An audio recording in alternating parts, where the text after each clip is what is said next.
अमेठी जिले को एक नई पहचान देने को लेकर कृषि वैज्ञानिक पंडित इंदु कुमार पाठक ने क्षेत्र के लोगों को वितरित किए फलदार वृक्ष। आपको बताते चले कि पंडित इंदु कुमार पाठक ने बताया है कि हरी भरी अमेठी हो हमारी, जिसको लेकर जिले भर में हमारे द्वारा फलदार वृक्ष लगवाने का कार्य शुरू हुआ है। इस मुहिम को लेकर आज हमारे गांव जगदीशपुर के नुसरा में एक कार्यक्रम रखा गया है वृक्षारोपण का, जिसमें अमेठी के डॉक्टर संजय सिंह ने पहुंचकर वृक्ष लगाया और लोगों को जागरूक भी किया कि अगर पर्यावरण को सुरक्षित बचाना है तो युवाओं को आगे आना होगा। ये तो अभी शुरुआत है। अमेठी ही नहीं, उत्तर प्रदेश के साथ साथ पूरे देशों में वृक्षारोपण की बहुत ज़रूरत है, जिससे मेरा पर्यावरण भी बच सके।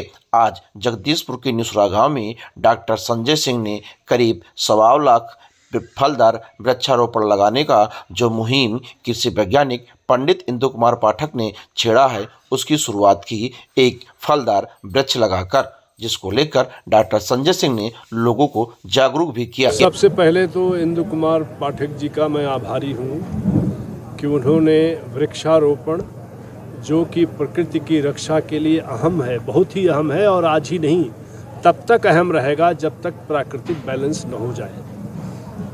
दूसरी बात, आज जो वृक्षों का क्षरण हो रहा है, वृक्षों का कमी हो रही है, वो बहुत चिंता की भी बात है। और ऐसे लोग जब इस तरह से सक्रिय होंगे तो इसमें खुशखबरी भी है कि लोग इसके लिए आतुर हैं और इसकी आवश्यकता की पूर्ति के लिए अपने जीवन का प्रमुख समय दे रहे हैं। आज मैं ये चाहता हूँ कि आपके माध्यम से भी, इंदु पाठक जी के माध्यम से भी, ये बात हर एक देश के वासी, देश के बच्चे के मन में जाना चाहिए कि अगर प्रकृति सुरक्षित होगी तभी मानवता सुरक्षित होगी। ये आवश्यकता सबके मन में घर कर जानी चाहिए। ऐसे कार्यक्रम आगे भी होते रहेंगे। मैं इंदु पाठक जी के संपर्क में रहूंगा और मैं चाहूँगा कि इसका विस्तार अमेठी में ही न हो बल्कि अमेठी के माध्यम से और भी दूर दूर तक इसका विस्तार हो सके। इसलिए कि अभी ये ऊँट के मुंह में जीरा है। जो आवश्यकता है प्रकृति रक्षा में, उसके लिए 1 लाख, 1.25 लाख, करोड़, 2 करोड़ भी पेड़ कम होंगे। ये किसी न किसी तरह से इस कार्यक्रम का विस्तार हो, और ये कार्यक्रम तभी सफल होंगे, तभी कार्यक्रम में हो सकेंगे जब इस देश के हर एक बच्चे को, बुजुर्ग को, नौजवान को इसकी आवश्यकता को महसूस कर ले। पाठक जी, आपने कोई संकल्प लिया है, किस प्रकार का संकल्प है और ये कैसे आप संकल्प पूरा करेंगे? दरअसल मेरे बहुत दिन से चूँकि मैं कृषि वैज्ञानिक हूँ, तो मन में एक चीज़ कचोटती थी कि अमेठी के लिए क्या किया जाए। और फिर चारों तरफ भ्रमण करने के बाद मुझे ये समझ में आया कि अमेठी में अगर जैसे धान गेहूं की खेती होती है, धान गेहूं में आज के समय में उतना नहीं पैदावार होती जितना लागत लग रही है। हमने 3 साल पहले, हमारे रमेश पांडे जी हैं, उनके यहाँ हमने 1100 वृक्ष थाई अमरूद के लगवाए, और आज तीसरे साल वो 3.5 लाख का उनका इस साल जो है वो ऑक्शन हुआ है 3 साल में। अगले साल वो 5+ जाएगा, और 7 साल जब होगा तो 2.5 बीघे से 10 लाख की फसल निकलने वाली है। मेरी सोच ये है कि अमेठी में जिसके पास भी जो भी ज़मीन है, अगर वो 10 बीघा है तो अगर 2 बीघा लगाता है, वो 2.5 बीघा भी लगाता है, तो साल के उसको 2-4 लाख रुपये जो है फल वृक्षों से आएंगे, जो उनके आय को बढ़ाएगा, उनके स्टेटस को बढ़ाएगा, और जो वहाँ उनके बच्चे आज जो बेरोजगार हैं उनको एक रोजगार की तरफ अग्रसर करेगा। ये सोच ले करके मैंने अभी ये प्रण लिया है कि हम पूरी अमेठी के एक गांव जाएंगे और हर गांव में एक वृक्ष लगा करके उस गांव के सभी लोगों को जागरूक करने का एक प्रयास करेंगे। अभी 6 महीने के मेरे मिशन में कम से कम 25 बगिया हमारे यहाँ लागतियाँ हैं मेरे निर्देशन में, जो अभी धान की कटाई के बाद 100+ हो गई हैं। तो मेरा ये मानना है कि अगर यह जागरूकता फैलाई जाएगी तो आने वाले 5 वर्षों में हम अमेठी, प्रॉपर अमेठी ज़िले में कम से कम 1 लाख युवकों को रोजगार दे पाएंगे। बहाना रहेगा वृक्ष का, फल वृक्ष का।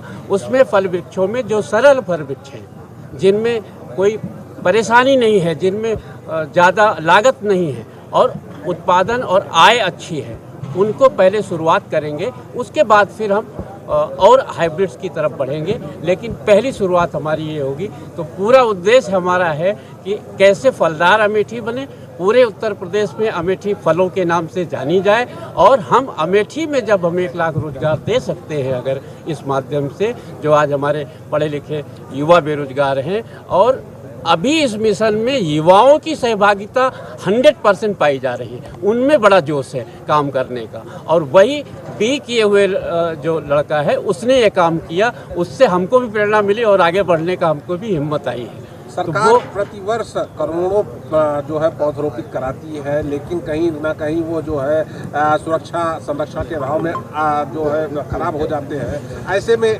जो आप ये पौधरोपण का संकल्प रखे हैं 1.25 लाख का, इनको सुरक्षित कैसे करेंगे? क्या आपका कहा है? इनकी सुरक्षा के लिए यही रहेगा कि हम बहुत बड़े पैमाने पे किसी को लगाने को नहीं कह रहे हैं, जितना वो सुरक्षित रख सकते हैं वहाँ से वो शुरुआत करें, और जब उनको आय प्राप्त होगी तो ऑटोमेटिक वो अपने आप आगे बढ़ाते जाएंगे, ऐसा मेरा सोचना है। और इसमें ये सोच करके हमने महाराज से निवेदन किया था, आप हमारे निवेदन पे यहाँ पधारे हैं और हम सबको आशीर्वाद दिया है। और हमको इन फलदार वृक्षों में कौन कौन से वृक्ष होंगे? अभी हमारा ध्यान जो है वो अमरूद, नींबू, शरीफा, खाली इन 2-3 वृक्षों पे है, क्योंकि आम हमारे यहाँ बहुतायत है और उसका हमें वो दाम नहीं मिल पाता है, जबकि इन फलों का दाम हमें ज़्यादा मिल रहा है उसकी तुलना में। दूसरे, ये वृक्ष हमको 2 साल बाद फल देने लगते हैं। आम का फल के वृक्ष के लिए हमें 5 साल, 7 साल, 8 साल इंतज़ार करना पड़ेगा। इसमें आप दूसरे साल से आप बाज़ार में आ सकते हैं, व्यावसायिक आपका जो व्यवसाय जैसा रहेगा, जिससे दूसरे साल आपको लाभ प्राप्त करना शुरू हो जाएगा। उन्नत किस्म के वृक्ष जो है वो कहाँ से प्राप्त होंगे? उसकी जानकारी के लिए अभी हमारे जिन भाइयों ने बताया था, तो गवर्नमेंट के जो कृषि विज्ञान केंद्र हैं या जहाँ से गवर्नमेंट की संस्थाएं हैं, जहाँ से हमको गुणवत्ता वाले बीज मिल रहे हैं, वो और सस्ते मिल रहे हैं, वहाँ का एड्रेस हम सबको दे देते हैं, जो पूछते हैं वहाँ जा कर के वो लोग ले आ रहे हैं। Thank you.